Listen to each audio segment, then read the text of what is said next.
Bismillah, assalamu alaikum wa rahmatullahi wa barakatuh. Baleeyyan kiyya jaalatamtootaa fi kabajamtoota qaqqaalii shamarran Oromoodha.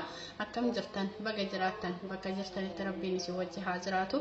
Inshallah viidiyoo shanaffaadha waa'ee gogaa keenya wantoota baay'ee jira. Isin wanta rabbiin isin laaffisirra fayyadamuu dandeettan jechuudha. Innillee maali? Timaatimiidha.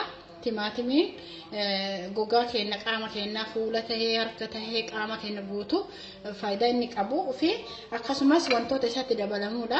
Kun akkuma argaa jirtan sukkaara namoonni tokko sooqidallee ni fayyadamanii garuu sooqiddi nama miidha waan ta'eef sukkaaratu caala jechuudha. Akkanatti sukkaara qopheesse haalli fayyadamiinsa keenya yeroo baay'ee viidiyoo isin irratti dheeressuun barbaadu warroota daataa fayyadamaniifillee haala gaarii ta'e yeroo gabaabaa keessatti laalanii fayyadamuu akka danda'aniif jechuun wanni viidiyoo kiyya gabaabsuuf amma akkanatti mureetiin jira timaatima jechuudha. Akkanatti tuqaanii yoo fuula dibachuu barbaaddanis haala kanaan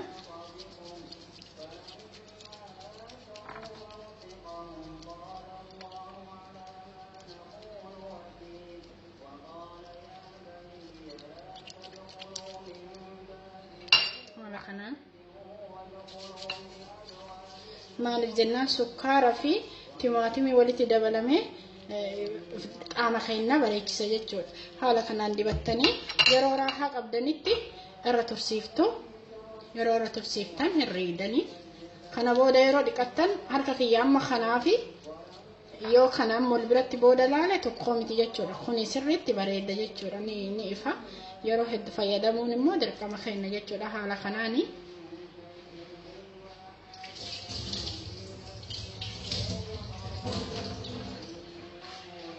irraa dhiqeetiin jira.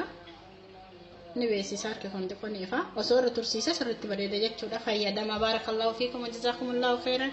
Wassalaamu alaikum wa rahmatullahi wa barakaatuhu fi amaanillah.